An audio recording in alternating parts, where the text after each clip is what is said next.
Prabhupada. Jaya Prabhupada, Jaya Prabhupada, Jaya Prabhupada, Prabhupada, Prabhupada, Jaya Prabhupada. Srila Prabhupada ki Jai.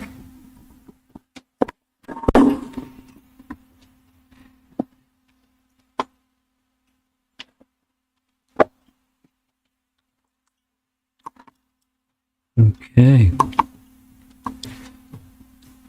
Well, Srimad Bhagavatam and more Srimad Bhagavatam and more Srimad Bhagavatam. This is a very simple, straightforward, easy to follow, nothing complicated. You already know most of this, so you can be attentive because hearing things repeatedly will help it become transcendentally meaningful. The title of this is The Glories of Srimad Bhagavatam, and the title comes from a section of the Padma Purana, the large section, Bhagavat Mahatmya, and the subsection is the glories of Srimad Bhagavatam.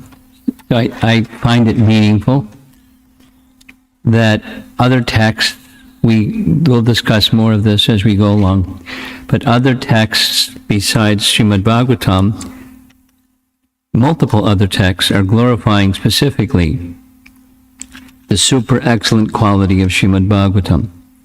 Its very special position in the whole of Vedic literature. So the section that this painting is showing is two Brahmins, brothers. One named Gokarna was very virtuous. One of his brothers, Dundukani, was very bad, wicked bad, and many sinful activities he did, and he died at an early age, and he became a ghost.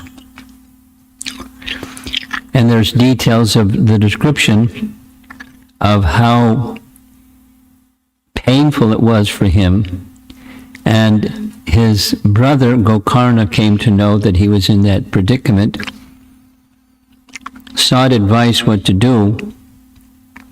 The advice that was given to him was he should recite Srimad Bhagavatam. This is Padma Purana, saying that the ghost brother could be relieved from his ghost body if he heard Srimad Bhagavatam from beginning to end. And that's what happened. There's details. There was this bamboo pole, and knots in the bamboo pole broke off day by day because he was somehow able to attend the Srimad Bhagavatam class in his ghost body within the hollow of the bamboo. And on the final day, when the Bhagavatam was complete, a Vimana descended from the spiritual realm, and the Dundukadi accepted a spiritual form, and off he went to Vaikuntha. And they all lived happily ever after. That's for real, happily ever after in Vaikuntha. So that's a little summary. There's details if you want. You can look it up, or I can send you all a PDF that says what the Padma Purana has to say. Another reference in the same Bhagavat Mahatmya section of Padma Purana is the description that indicates that the cantos of the Bhagavatam correspond to the parts of Krishna's body. So the explicit is, the Bhagavatam itself is Krishna's form. And the first two cantos are Lord Krishna's lotus feet.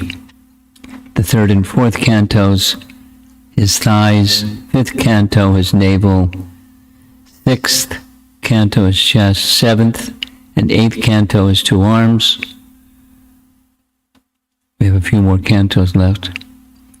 Ninth canto, his throat. 10th canto, blooming lotus face. And 11th, his forehead. And 12, his head. So 12 cantos of Srimad Bhagavatam. And then the conclusion.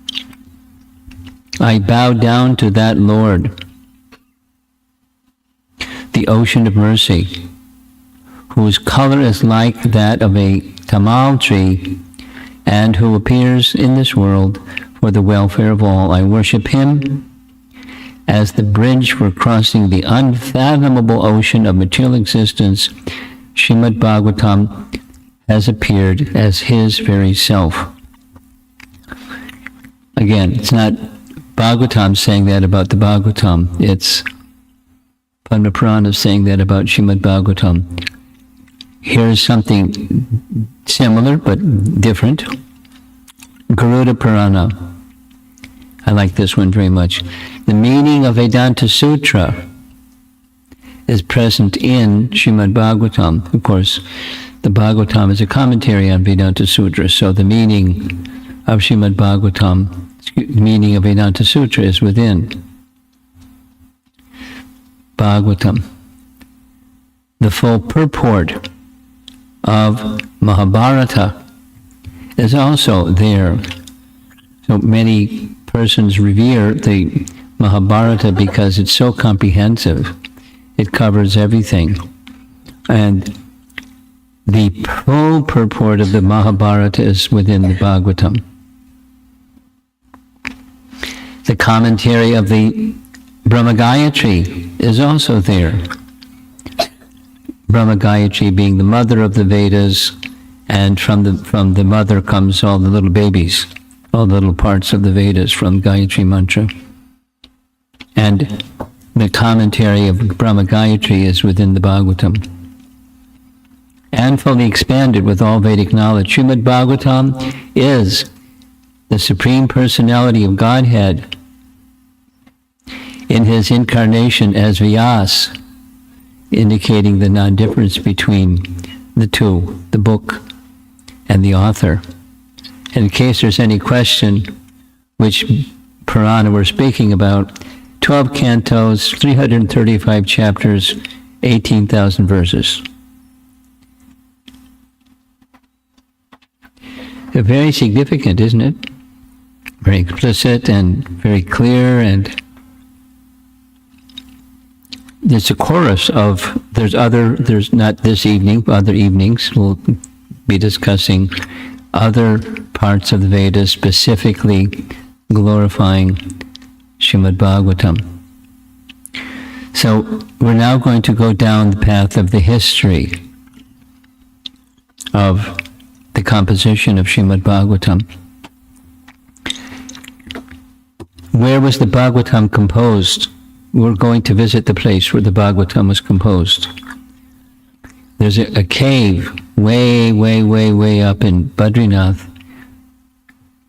where Vyasadeva was residing and composing. This shows he's out in the under the air, but he was in a cave, at least some part of the time he was there. And then, the sacred river, the Ganges, flowing downstream, and mountains everywhere, and the subject is Srimad Bhagavatam.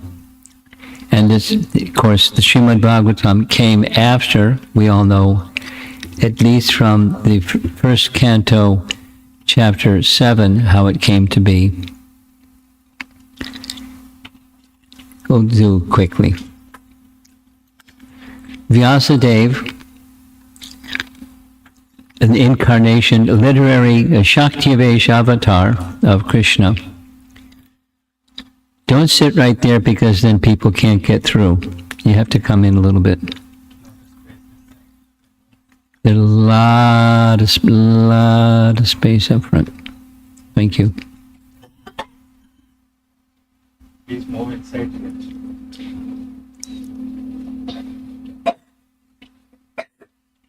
We're being traffic cop for a minute here. Thank you very much. Krishna Krishna. Vyasadeva, as a Shaktivesh avatar, it's a little bit like Lord Brahma. He had a Shrishti Shakti potency, and he wasn't told you're supposed to build the universe, but he just that was his bhav. He wanted to create. He had that potency. Vyas had the potency for writing and understanding the nature of Kali Yuga. That is, after Krishna's departure, what happens? Kali Yuga begins shortly thereafter.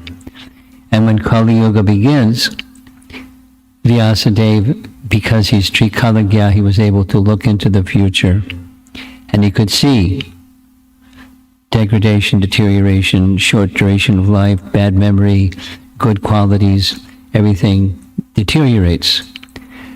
And he then understood one of those deterioration qualities was bad memory. I'm a prime example of bad memory, very bad memory. So he understood to relieve that difficulty, the Vedas, which were previously memorized just by hearing once, he had to write it down so people could read it again and read it again and read it again. So he began that act. He not only wrote the oral part of the Vedas in a written form, but he divided the Vedas in detail, connected.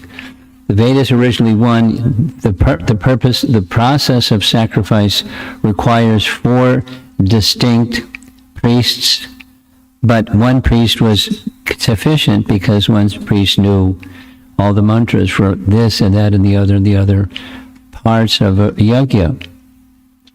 But because it's Kali Yuga, the priest didn't have the capacity to remember verbatim all of the parts of the yajna without all the details. There's details. So he divided the Vedas into 4, the ritualistic part of the Vedas, and then he wrote that's the Shruti section, the philosophical section along with the ritual section and all the mantras, and then the smritis, the histories, itihasas and puranas that help understand the Vedas themselves. And then he summarized all of that in Vedanta Sutra.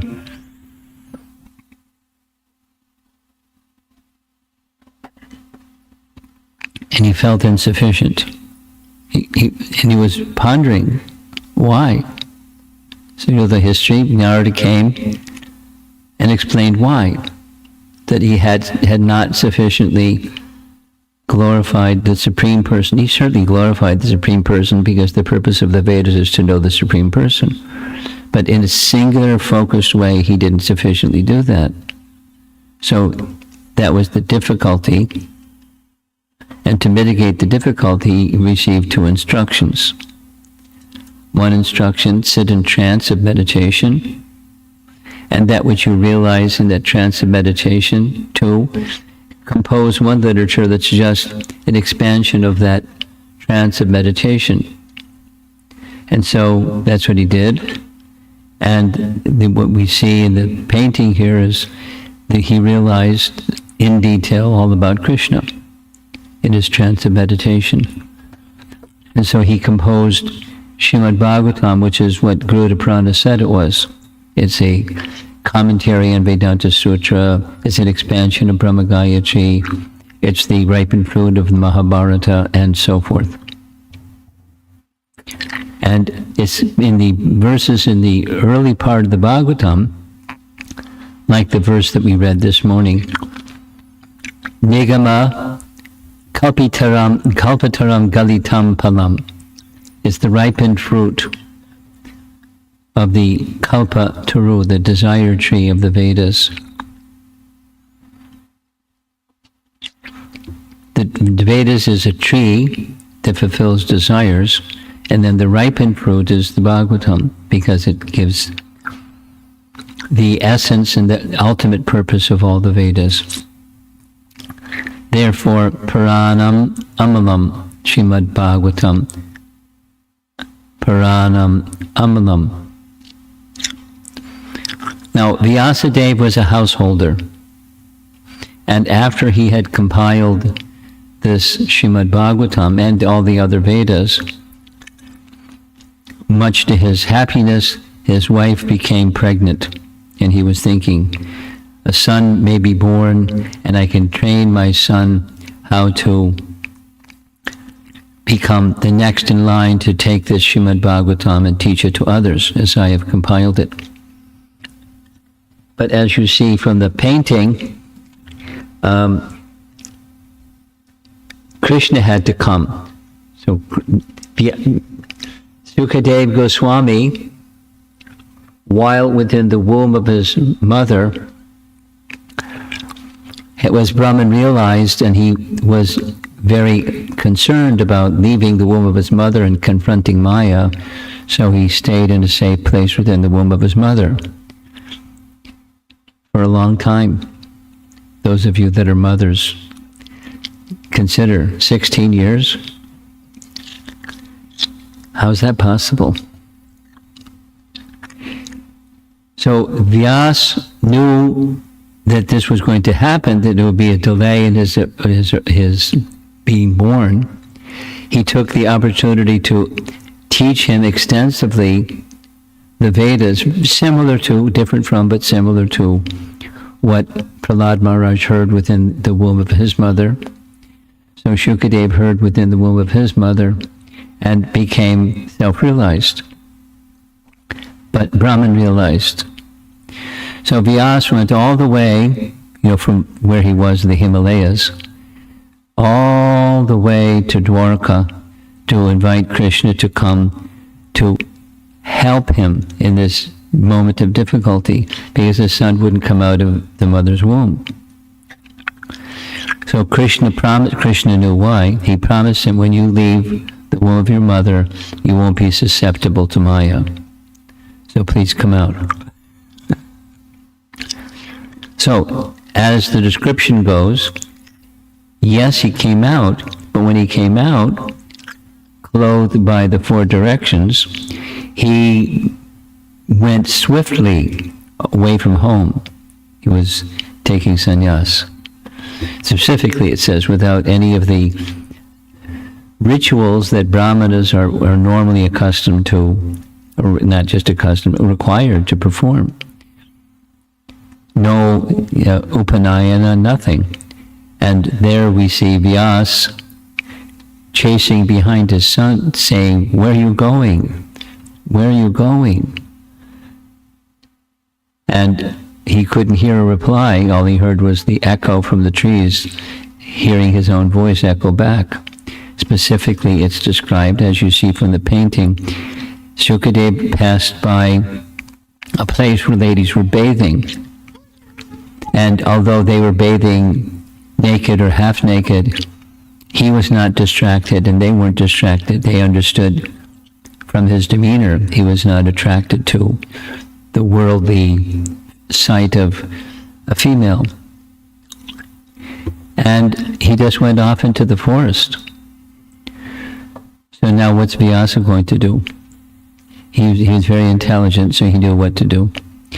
He decided to send someone looking for his son, and the way that he would try to help him, encourage him to come back, his verses from the Bhagavatam would be recited. And by hearing the recitation of the verses from the Bhagavatam, Shukadeva Goswami wanted to hear further, and so he came back. And that was very welcome for his father. And so, under the tutelage of his father, he very carefully studied in detail Srimad Bhagavatam. If you sit right there, then people won't be able to get in, so you can't sit right there. You got to come in further. We're traffic control. You got to come in further. Both of you. It's a favorite spot, but we have to do the same thing each time somebody comes in. Lot of place inside. It's okay.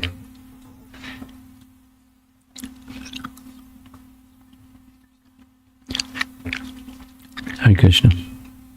Shukadev Goswami. That's what we're talking about right now. You see Shukadev Goswami sitting at the feet of his father Vyasadeva. You see the big mountains in the background. That means we're up in the Himalayas.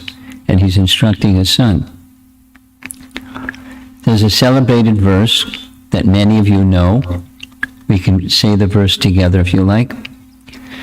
Atmaramascha munayo nirgrantha api arukrame korvanti ahaitukim bhaktim uttam bhuta kuno harihi.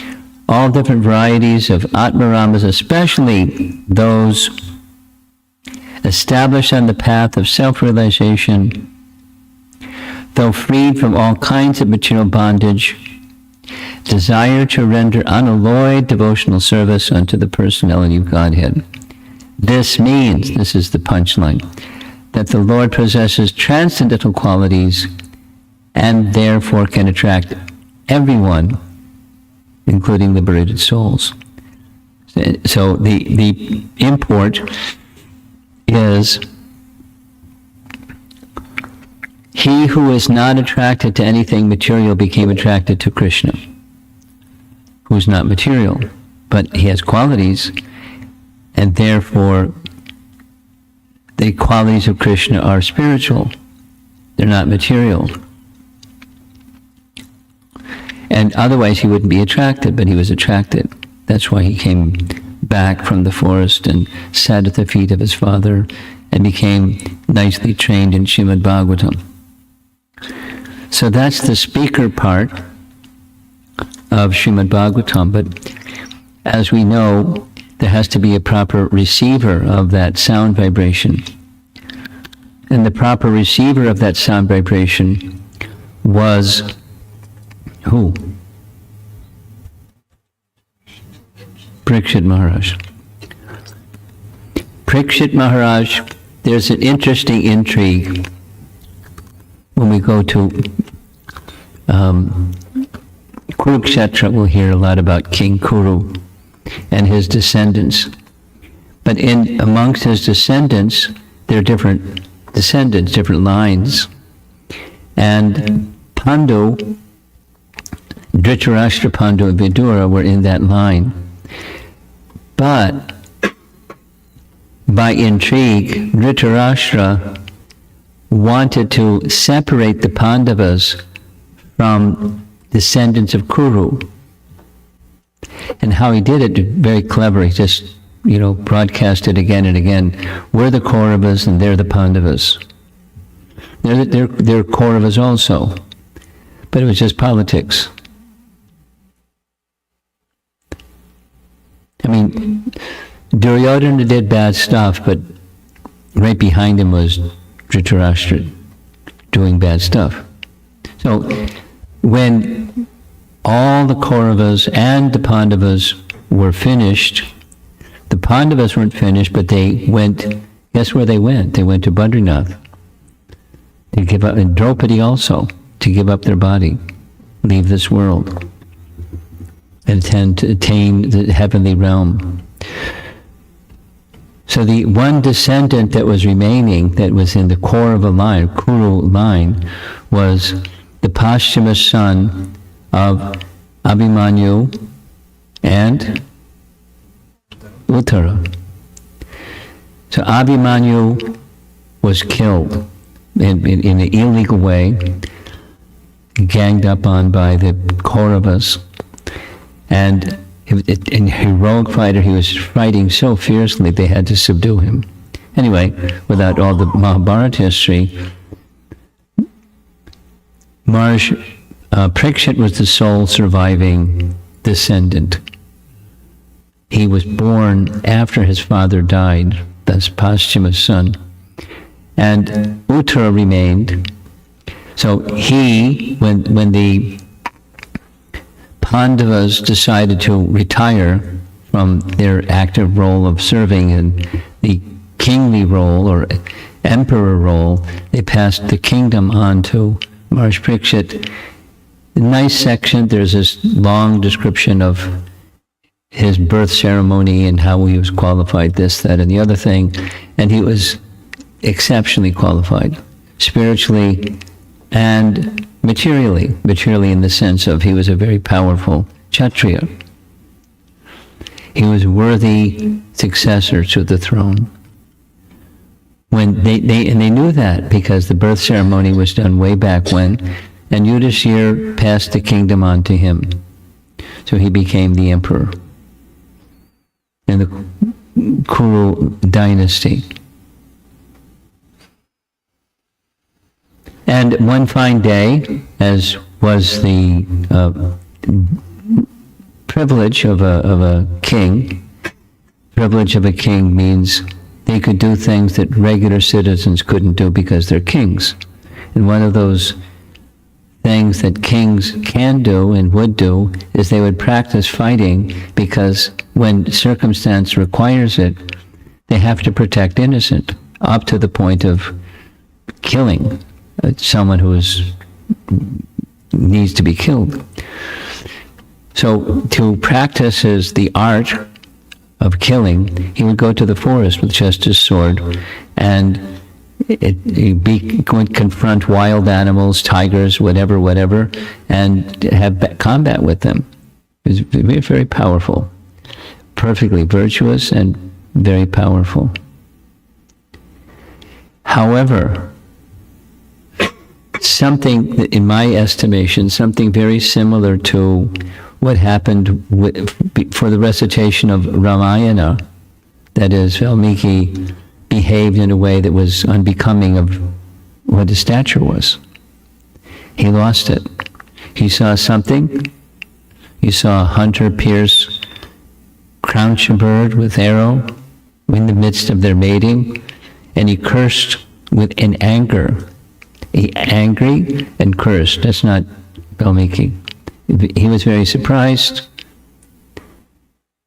Vajraj Rishi was silent. He knew something's up, some transcendental purpose, and sure enough, it was something was up.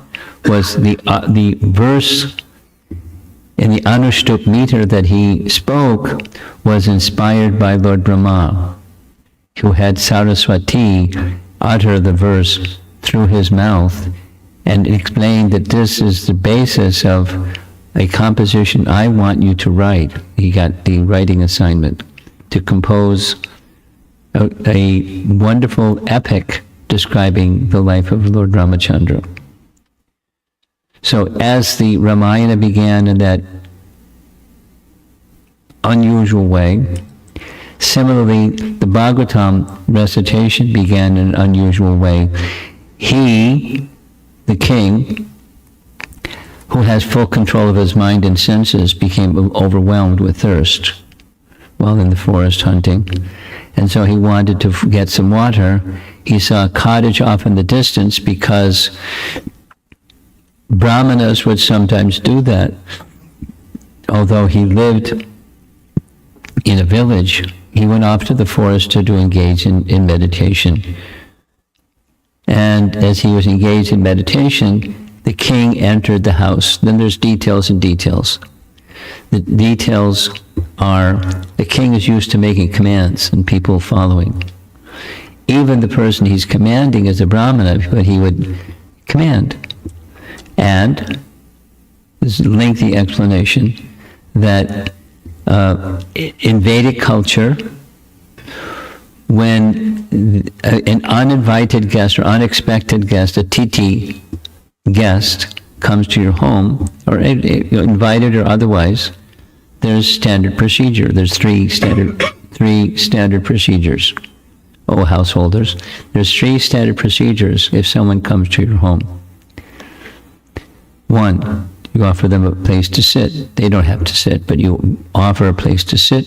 You offer some water and some kind words. 3 things. It's a standard culture.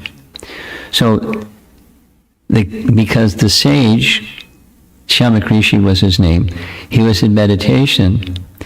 He didn't even acknowledge that that anyone had come into his cottage. And so when the king asked for water, and the sage didn't respond, again, the king, who has perfect control of his mind and senses, lost it. He became angry. Now, he didn't utter a curse, but he did something else. He saw a dead snake outside the cottage door. He went outside, picked up the snake with the tip of his sword, and placed a dead snake around the sage's neck, like a garland. This is worthy of you, O Brahmana, who can't even receive a guest properly. Harumph. And off he went. And meanwhile, the sage didn't know anything. He was absorbed in meditation. He was truly absorbed. Somehow or another, the word of what had happened, we didn't say how it happened. They didn't send a text message or something like that, or make a cell phone call. The son came to know, the king has offended my father in this way. And when the son came to know, the way that Prabhupada describes this, he was 10 or 12 years old, little Brahmin boy, 10 or 12 years old, became angry. He was just busy with playing, as the top part shows, and then he became very upset. So much so that he knew mantras, and with his mantras he uttered a curse that the king who has offended my father will die in 7 days by a mystical entity. The little boy, that's the explanation given is, this is a sign that Kali Yuga has begun. What's that? Brahmanas misuse their power. Now, many Brahmanas don't have power anyways, but when that happens, that's a sign that Kali Yuga has begun. And he had power. He was able to, with mantra, create a mystical being. There's no such thing as a flying snake or a snake bird, no such thing. But he uttered a mantra that indicated in 7 days a flying, venomous snake bird would bite Maharaj Parikshit, and his body would instantly burst into flames in 7 days. And that's what happened. So there, the painting at the bottom, as he's crying and he's telling his father what he did. It's the same cottage where his father was in meditation. And somebody sent Maharaj Parikshit a text message saying, "You've been cursed to die in 7 days because of your offense to this Brahmin." And Maharaj Parikshit, was very elevated, very powerful. He had resources. He could have done all kinds of things, like counter the curse or neutralize the curse or something. He didn't do any of that. He accepted, this is the reaction from my offense to a Brahmana, so I accept.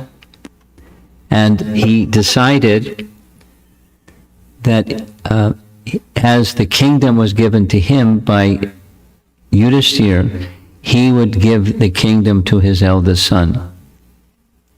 Who was his eldest son's name? Janamejaya. You know, there's a scene that happens later. Janamejaya wanted to get back at snakes, so he had a big yagya to kill all snakes.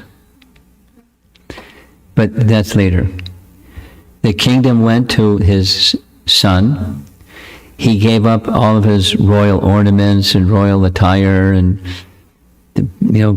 special seat, and he renounced everything worldly and went by the side of the Ganges to fast, no water, no food for 7 days until the snake bird came. And he invited the sages in his kingdom to come and advise him what is his duty now that he knows he's going to die. What's the duty of a man who's about to die? It's a good question. And lo and behold, in the midst of that assembly, as the painting shows, there's Shukadeva Goswami. He just showed up. And immediately his presence was so profound that the sages assembled there, they understood his exalted position, and they wanted him to answer Maharaj Parikshit's question. So they provided him a nice seat, and for 7 days, we're going to visit this place. For those of you that are coming to the yatra, we're going to be visiting the place where Srimad Bhagavatam was first spoken. And it's not just, by Haridwar, not just by Hastinapur. It's way up in the mountains. Way up in the mountains. We're going to visit the place. And for 7 days, he spoke. Shukadeva Goswami spoke the Bhagavatam.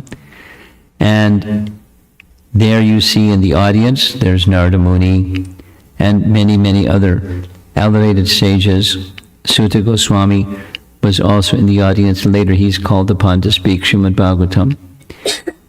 And sure enough, at the end of those 7 days, the snake bird came and bit the king, and as was predicted by the curse, his body instantly burst into flames, and that was the end of Maharaj Parikshit. But the Srimad Bhagavatam had been discussed, and now going back down the hill somewhat in a forest, a sacred forest called Naimisharanya, many sages had a plan similarly.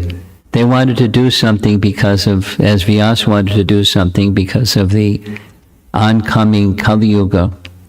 They were sages, they wanted to perform yagyas, one after the next, after the next, after the next. As soon as the fire was over and the last mantra was chanted, another fire would be lit and another yagya and so forth for 1,000 years in the forest of Naimisharanya.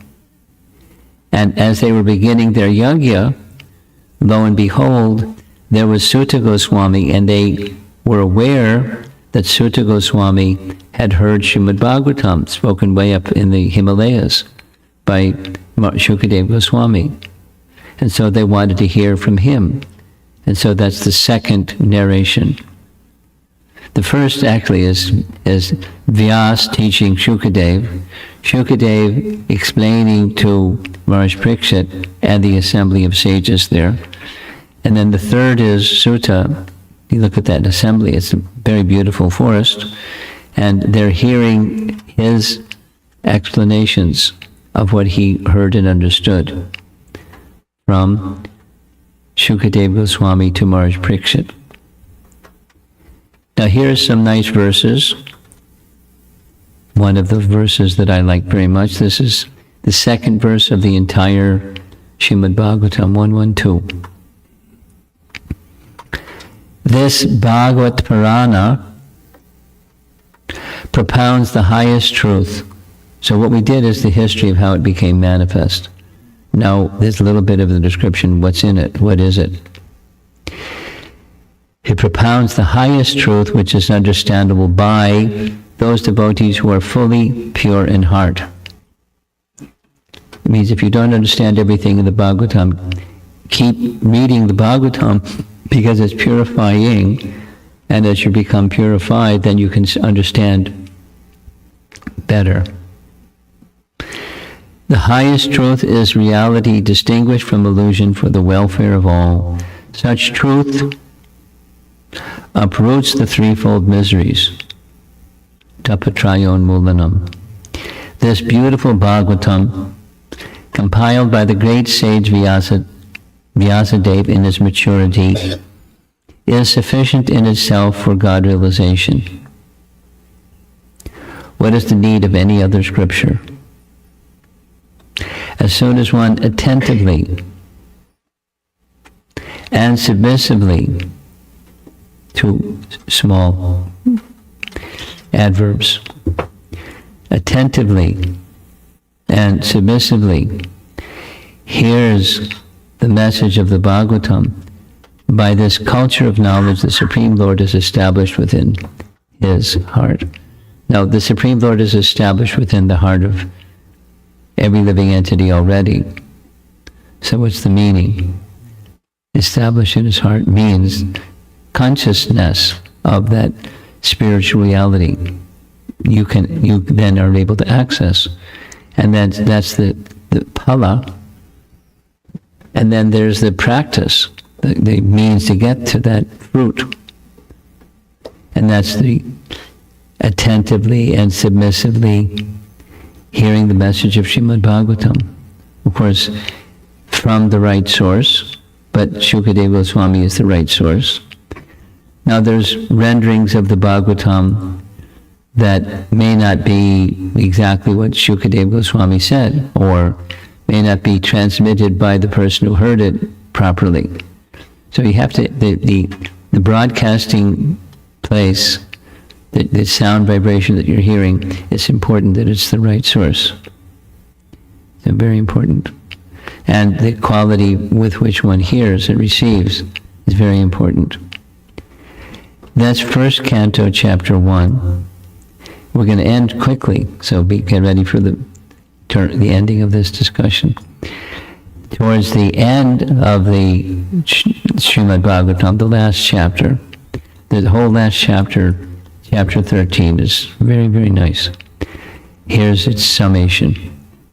This Bhagavatam is the essence of all Vedanta philosophy because its subject matter is the absolute truth which, while non-different from the spirit soul, is the ultimate reality, one without a second. Now, the ultimate reality means the source of everything, like truth, the absolute truth. Truth just doesn't mean distinct from something that's false. The absolute truth or absolute reality or ultimate reality means distinguished from illusion. There's substance in reality, and there's no substance in the reflection of reality. Very simple. Here's an apple, and over there is a mirror, and you can see a reflection of the apple in the mirror. Looks just like the apple. Looks just like the apple. But there's no substance in the reflection. You can't get any nourishment. It doesn't have any seeds. You can't grow more apple trees. It's just, there's no substance. It's just a reflection. And this world is a reflection of the spiritual reality. And so the ultimate reality, one without a second, because the Bhagavatam is like Krishna, that there's one source of everything, the supreme cause of all causes. There's not multiple, there's one cause of all causes. And the Bhagavatam is non-different. It's not a representation of, it is. The Bhagavatam is Krishna himself. That's what Padma Purana said, and that's what's being said here as well. Here is a nice verse with a young boy in the picture. This is similar language to a verse in Canto 1, Chapter 2. Shrinvata Shraddhaya Nityam Grinantascha Sva Cheshtatam Kalena Nati Dirgena Bhagavan Vishate Hridi. Translation. Persons who hear Srimad Bhagavatam regularly,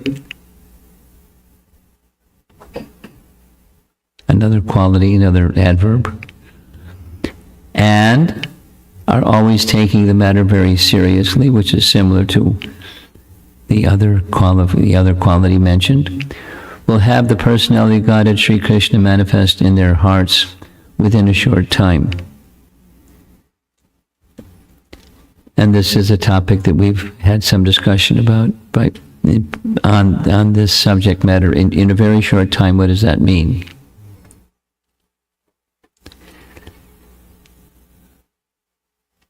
Is Sri Radhika here? Huh?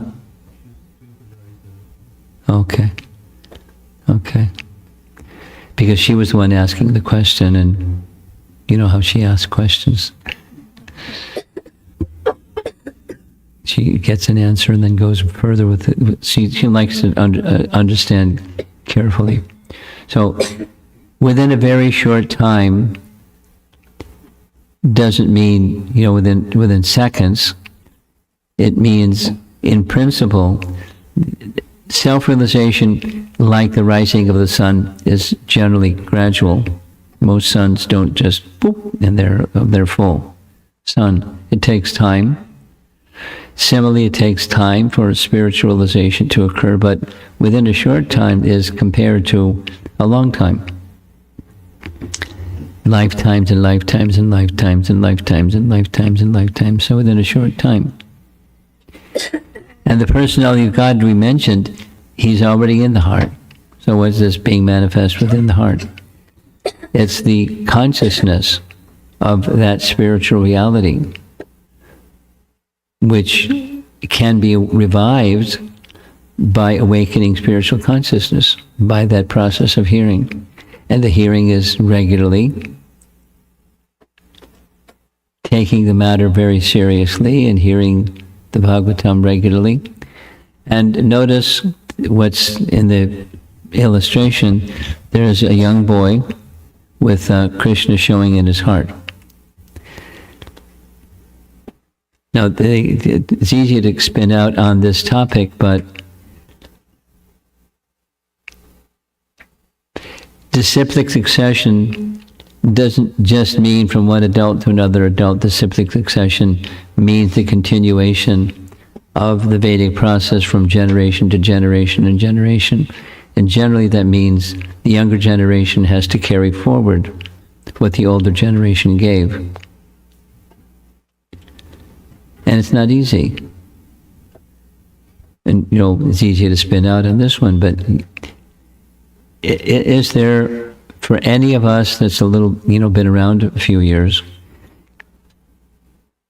the intensity and the range of distractions for our younger generation is pretty intense. Premananda was crying on my shoulder this morning about the situation she's dealing with. It's just because of the distractions that modern life provide. A very, very naturally gifted, spiritually gifted young person who she knew from like small child is now in big doo-doo because of bad association and becoming corrupted by the distractions of modern life. And it's not an isolated case by any means. We all have our histories that we're aware of, persons we're aware of currently, presently. And so I'm just making the point. It's not just for older folks. Purposely the illustration is showing. Any age, Komara acharat pragyo dharman bhagavataniha. Prabhupada quoted that verse so often that when Prahlad is speaking to his classmates, the teachers leave the classroom, and now that means for the children it's playtime because the teacher left the classroom. And Prahlad is saying, no, now is the time for spiritual life. And they'll say, we'll do that later, we want to play. Then he says, no, now. But from the early age, tender age of childhood, Komara, tender age of childhood, the process of purification and edification is to be done at that stage. It'll go in more easily than at a later stage. And now, does that mean once that's done that it can't be corrupted later? It can certainly be corrupted later. It happens. Therefore, the spiritual culture, passing on from one generation to the next generation. Here's just this, I was remembering this morning, I don't know what brought it up. One time I was visiting some college, and there was a very nice group of South Indian Brahmin college student, grad students. And they boldly asked me, they were like, I've only been asked this question once, but they're all Brahmins by birth. And they wanted to know, what's the reason that you Hare Krishna people say, Kalo Sudra Sambhavan? In this age of Kali, everyone is born lower than Sudra. Why do you say that?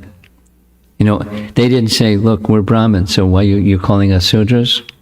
They didn't say that, but that's what they were saying.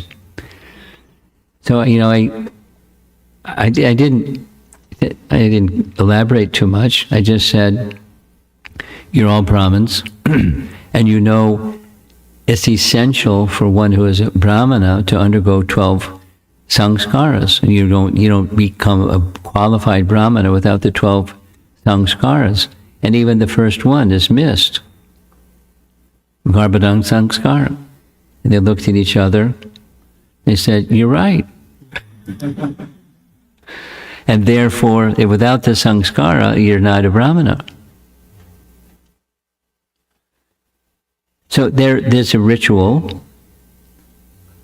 It's a procedure with mantras and so forth and so on. But without it, so and who, there are probably some Brahmanas that observe this, but most don't.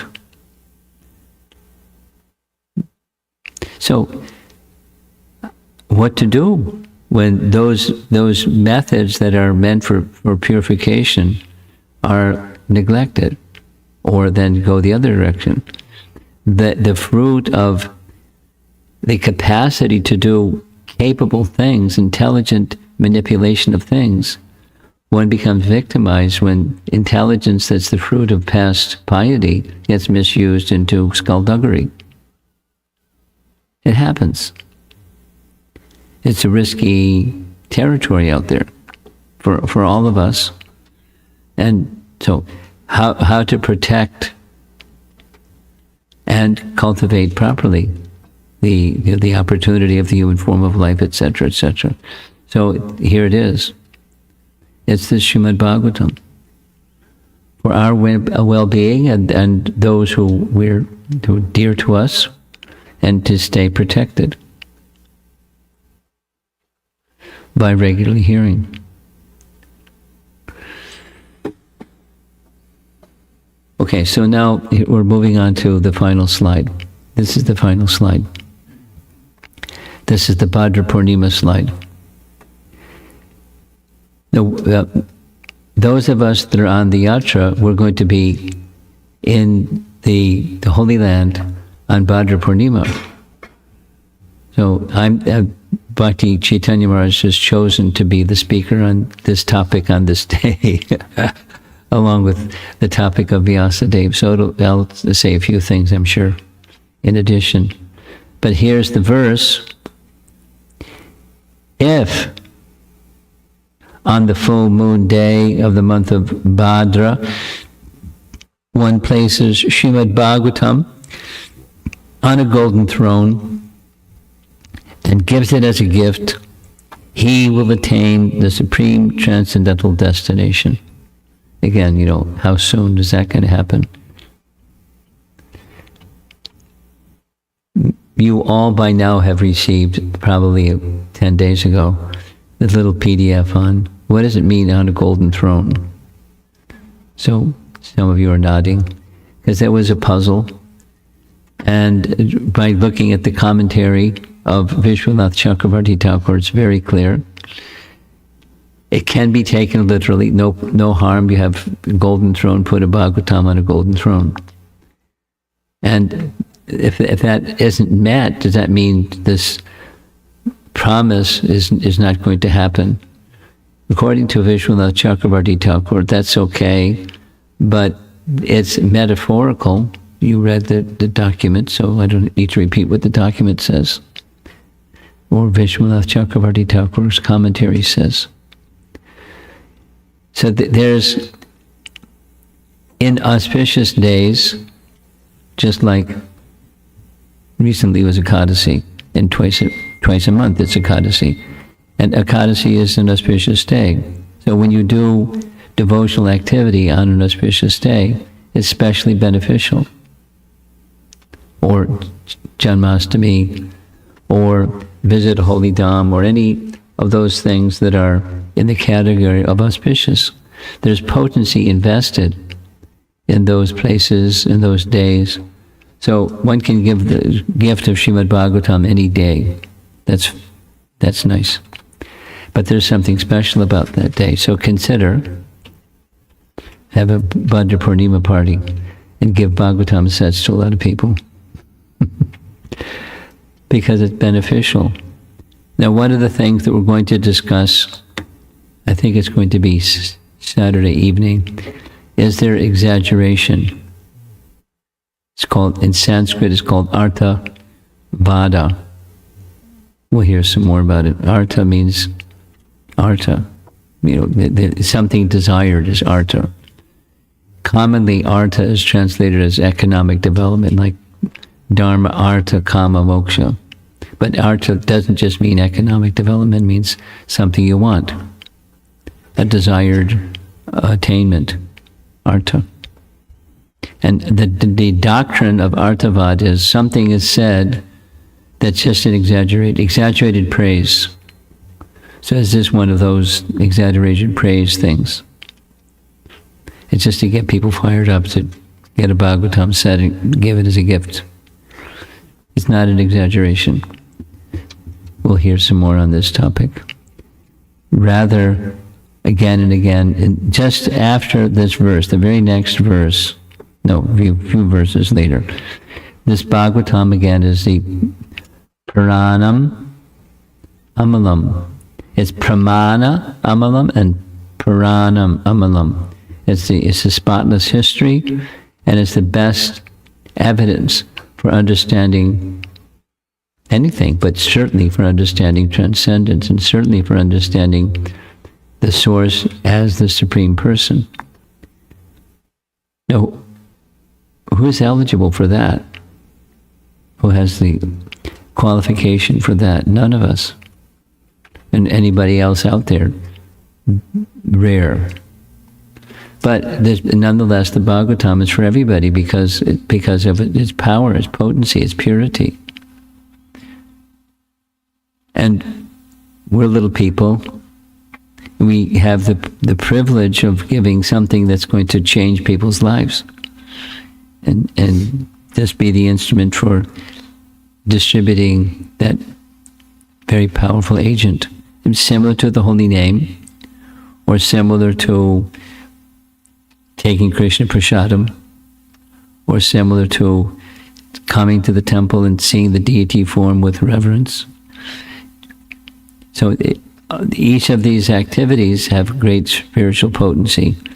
So this is the Bhadra Purnima message for this evening. Consider who you might make a gift or engage in receiving a copy of Srimad Bhagavatam.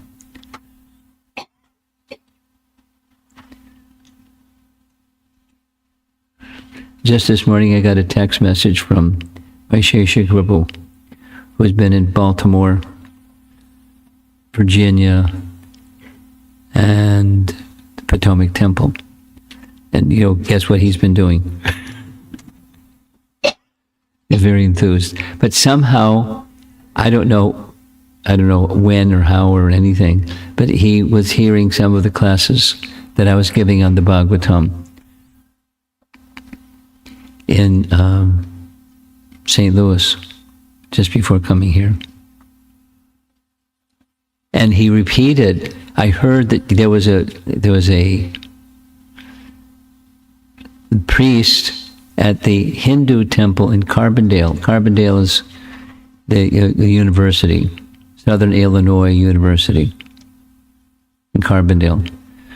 So somehow, I don't know exactly how it happened, but the Hindu temple in Carbondale found out that I was going to visit Carbondale. Oh, I know how they found out. Well, I guess one of their members is part of the university club. So he informed them because I was going to be at the university. So I got an invitation to speak on Srimad Bhagavatam. So guess what? We spoke on Srimad Bhagavatam. And guess what? Some persons in the audience wanted to get a set of Srimad Bhagavatam. Now, one lady, kind of like a outspoken lady, that person type, said, last year I got the Bhagavatam, and I've only started reading it. I started reading it, I was very enthused when I got it, but to be honest, I really haven't gotten very far. So we then had this nice discussion about reading groups. And so Rupa Vilas, who's a professor at the university, he'll figure out a way that they can start little reading groups, and people will, who knows how many sets of Bhagavatam will be distributed afterwards. But it was really nice. And the priest, there was two persons in charge. It was like kind of like a manager personality. And then there was the priest. The priest wearing the yellow dhoti and chanting all the Om Jai Jagadisha Hare mantras to this deity, that deity, the whole pantheon of deities in the temple room. But very respectful. Very respectful. And so the conclusion is, you never know. You never know. So ask. And they say yes, no, or maybe, you don't know. But if they hear, the persons who hear and have an understanding, here's another. There was when I was in St. Louis, there was a girl from Jamaica, Virgin Islands, an American lady. She came to St. Louis because her mother had died. She came for her mother's funeral and to be with the family for a memorial service for her mother. But she came because she heard about a program, and she walked away with a Bhagavatam set. And she was more interested in Kirtan than in the Bhagavatam, but when she heard about the Bhagavatam, I have to get it. So she took it with her back to the Virgin Islands, wherever, I don't know which one. There's no association, no ISKCON devotee association there. But she'll be connected through reading groups and so forth. It's exciting, and it's life. It gives us life, and it's giving life by the kindness of our founder Acharya. We just reach out, and we never know. We never know. Okay, let's see if there's some discussion. Srimad Bhagavatam topic.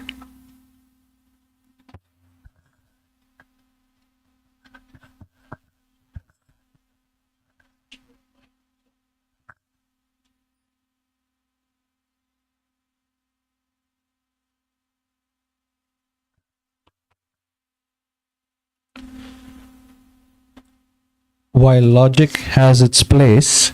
Whose question is this? Shradika's. On the altar she's... I have no idea how she's listening on the altar. It's like, while logic has its place...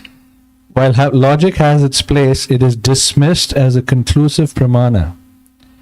Logic is used to prove that the Bhagavatam is transcendental by virtue of the fact that Shukadeva Goswami, who is transcendental, is attracted to the Bhagavatam.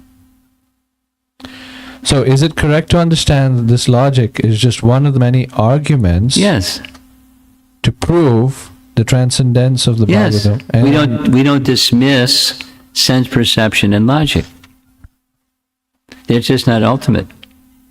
They're fallible. We use our bodies.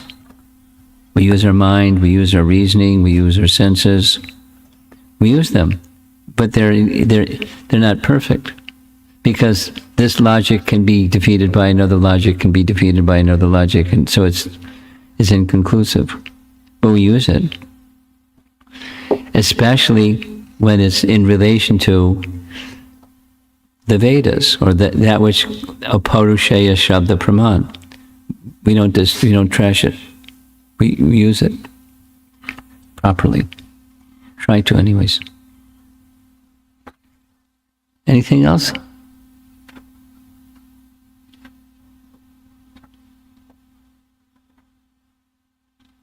Yes? Over here.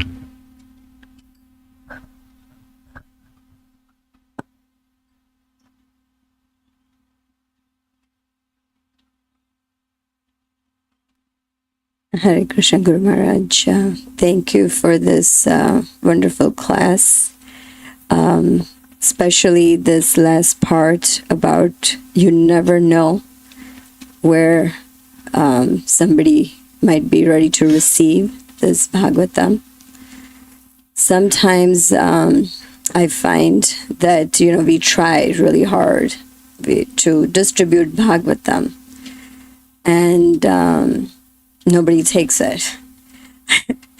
So there seems to be like this sense of discouragement in going forward again, or trying to go out again. So I was just wondering how to deal with such emotions, or how to continue to stay focused.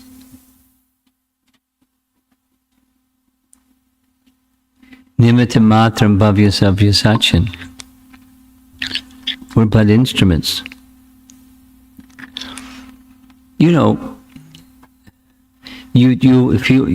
As you go on in your devotional career, because you like book distribution, you'll continue it one way or another way or another way. You'll find, as we've all found, some people are gifted, and they do really well. And some persons are kind of in between. Some persons are kind of really slow. And that's just the way it is. Some persons are gifted musically. Some persons are gifted in speaking. Some persons are gifted in cooking. Some persons can't carry a tune. And I've noticed the people that sing the loudest are the ones that can't carry a tune. At least it sounds like it to me.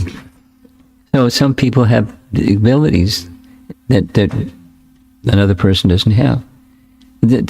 What's important to Krishna is the purpose behind, not the gift. The gift you use to your capacity. So the discouragement is on the material side, and it means to your conditioned soul, and you're wanting the fruits of your activities, rather than the celebrated verse of Bhagavad Gita. You're entitled to perform the prescribed duty, but you're not entitled to the fruits of your work. You know the verse. Celebrated Gujarati verse. I just, sorry to say it like that, but so perform your prescribed duty, and without consideration of the results. And, that's easier said than done, but that's yoga. That's what being connected with Krishna means. So then, when you're feeling that feeling, what do you do? Because that's kind of what your question is. How do you go on with enthusiasm? You do a pause, you hit the reset button, and you go into a mode of goodness place, and you ask, what's going on here? What should be the purpose of doing? And if that's not what the orientation of my purpose is, that's where this feeling is coming from. So let me just do for the purpose of pleasing Krishna, because that's the purpose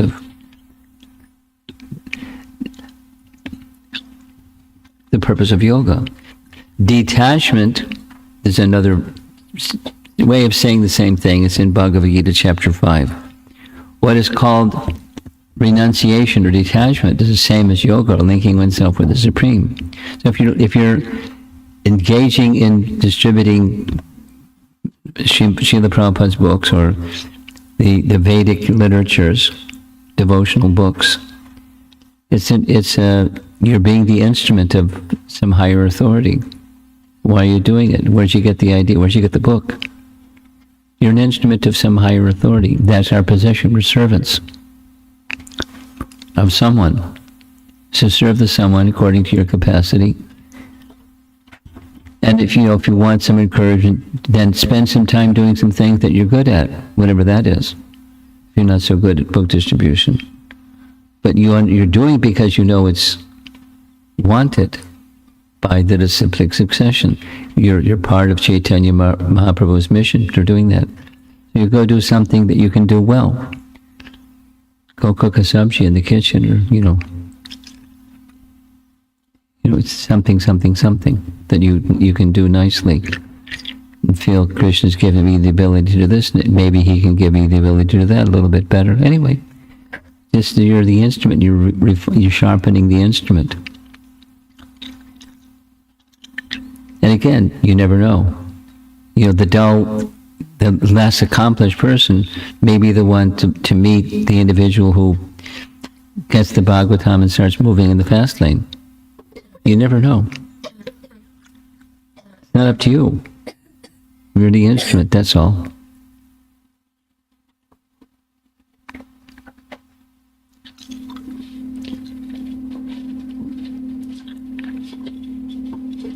Anything else?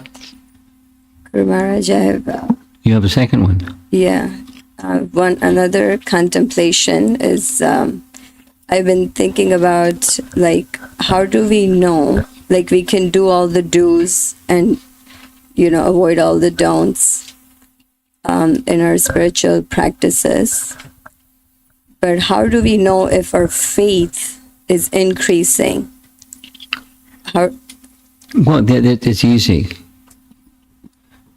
There's different ways of saying the same thing. We had this discussion in St. Louis. Na sochati na kangsati. Brahmabhuta prasanatma. Na sochati. The question that was asked in a different way. Did conduct the Bhakti Yoga Club. And students sometimes ask me, how do I know I'm heading in the right direction? You're satisfied. When you're satisfied in the spiritual plane, there isn't hankering and lamenting on the material plane. Or this is Bhakti Vinod Thakur saying the same thing in a different way, but my appetite, my attraction for material stuff and having it and enjoying it and hanging out with it is diminishing.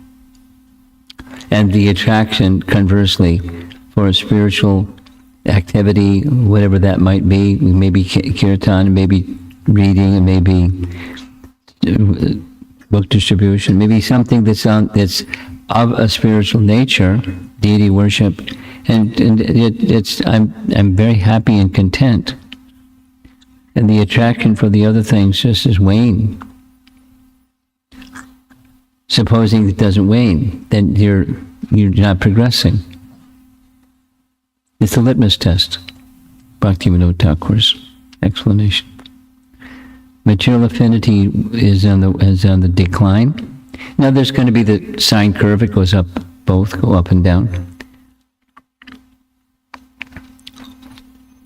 But in the general sense, that especially measure over a period of time, less attraction or less distraction by worldly stuff.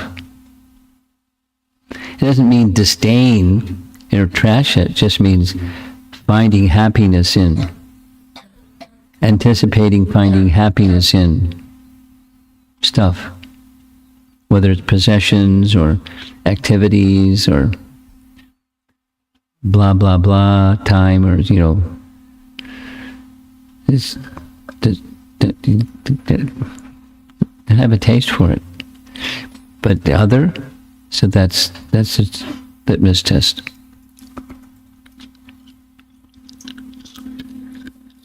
Anything else? Yes. Hare Krishna Maharaj. Is there any, like I heard that Shukadev Goswami was a realized and liberated soul. Why he had to go through this birth and cycle of birth and death, especially he didn't want to come out of the womb and then it's so painful being there. So what was the reason? There's different explanations. And, some of them are popular, and anyway. The bottom line is Krishna's plan, Krishna's Leela Shakti. So for such a person, it's a great opportunity to serve Krishna in such an intimate way. And the orchestration of how he got there was a little different than how you and I might design it, but it's Krishna's Leela Shakti to give the opportunity for Shukadev Goswami to have such a nice service. Even so many thousands of years later, he's immortalized for speaking Srimad Bhagavatam. He didn't just speak it to, one time to one person, or that assembly at that particular occasion. He's perambulatory Srimad Bhagavatam. And part of the Leela Shakti purpose is so that one can through him we can understand the topics of Srimad Bhagavatam are literally transcendental, they're not material. Because of that prior and then after hearing, and a pretty extreme prior, but that just amplifies the extremity. He just wasn't wanting anything material, but wanted Srimad Bhagavatam. So it just amplifies the same point. It's Leela Shakti. And he's fine being a pawn on Krishna's chessboard. No problem. And that's, why are you putting me through all this ordeal, please? Not nice, thank you. No, so we may have that thought, but not him. And then, how does a shoe fit you? What about when you or I or someone dear to you undergoes some, that get turned upside down, some hardship and some difficulty? You must know some people like that. I know some people like that. Why? And Krishna could have made it nice. They're nice people. Krishna could have made it nice because they're nice people. But part of that is it deepens the sense of dependency, and when something sublime comes, the other shelters are no longer palpable. I want Krishna's shelter, please.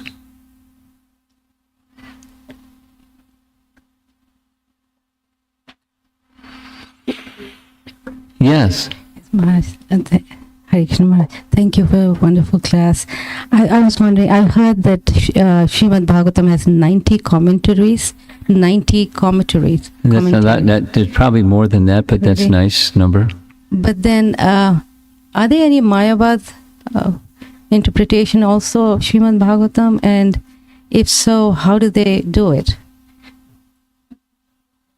Twisting.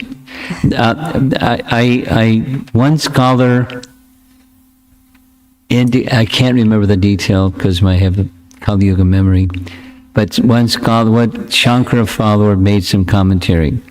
And the answer is, how? This means that.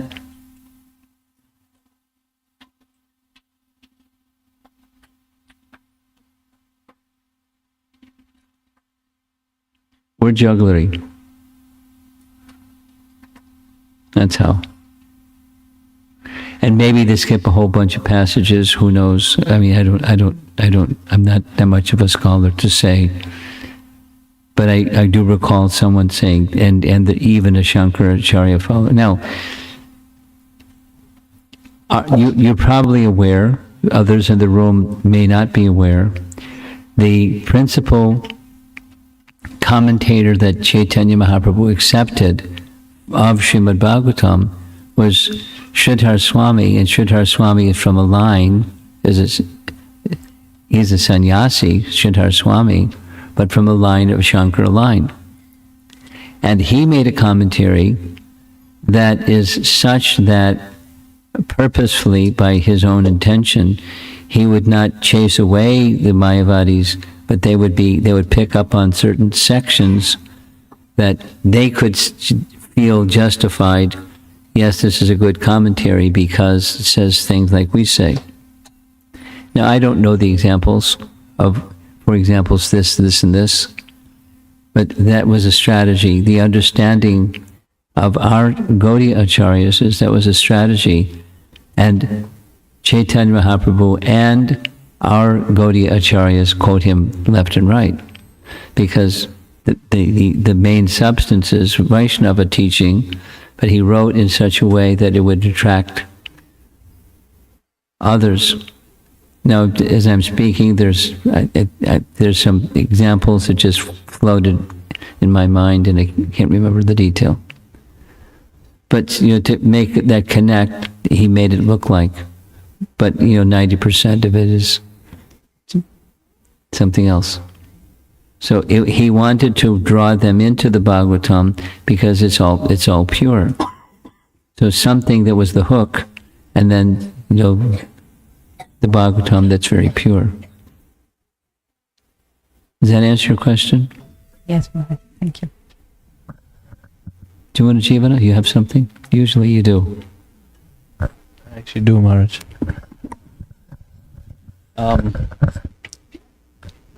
One of the verses you showed was the 12th verse of the last chapter of the Bhagavatam. And you commented on the word ultimate reality. Give the example of apple and diffraction of apple. And I was, by the way, I was actually just studying that verse this morning. Uh-huh. And the Sanskrit for that ultimate reality is vastu. Yes. Vedyam vastu, which ties to the second verse in the beginning. Yes. Ultimate reality. And so it's just nice to see that resonance in the beginning and the end of the Bhagavatam. But what my question was, from this morning, which has been sort of sitting with me, there was the word of rasa was being massaged by Prabhupada and Prabhupada. Over and over.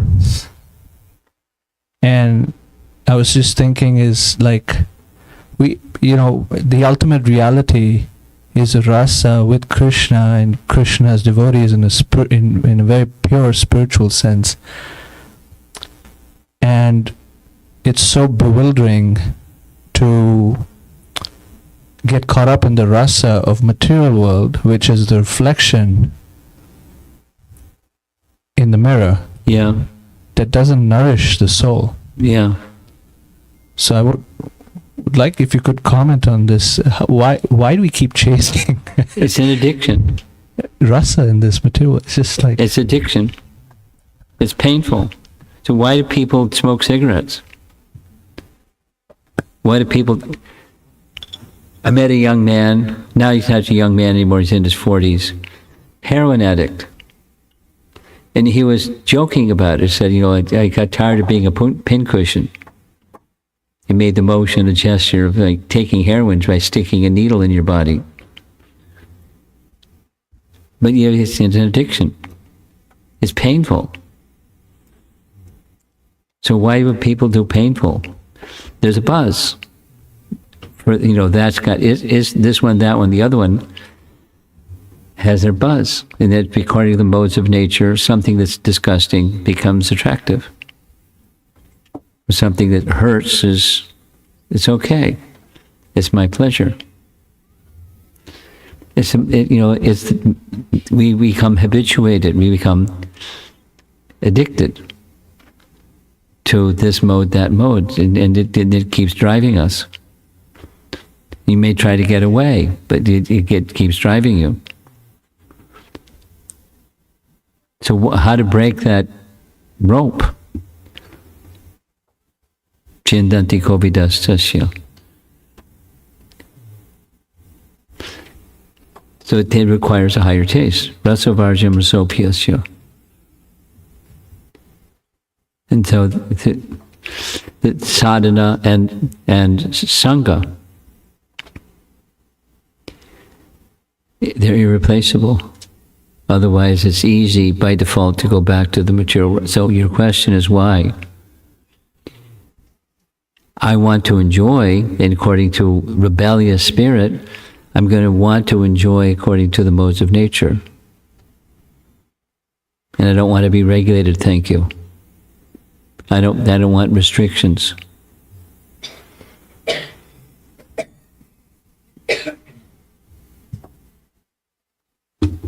Animal propensities.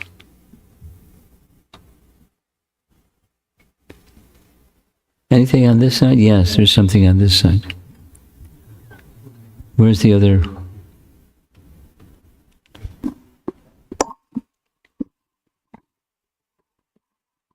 Hare Krishna Maharaj. Thank you so much. This class is very nice. And I was translating to Mataji when you're telling in English. So Mataji has a question about Janamejaya. About Janamejaya. So she's asking why did Janamejaya kill all the snakes, though they are devotees, right? Why she's asking? So what we have to do when there is a situation arises, the devotees with devotees, how to handle the angriness. Janamejaya is a devotee and snakes are also some kind of devotees to Vishnu as a Seshanaga. So her question is how we can control anger to the devotees. How we can control anger. When we get anger on devotees. Yeah. Okay.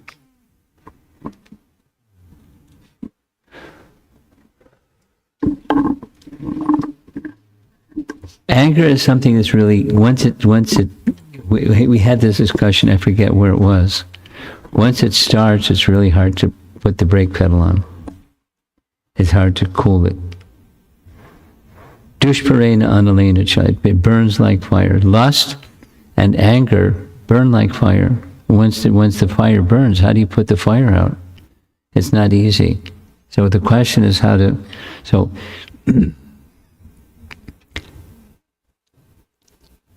the sooner the better, but to put this, just like the anger that Maharaj Parikshit exhibited.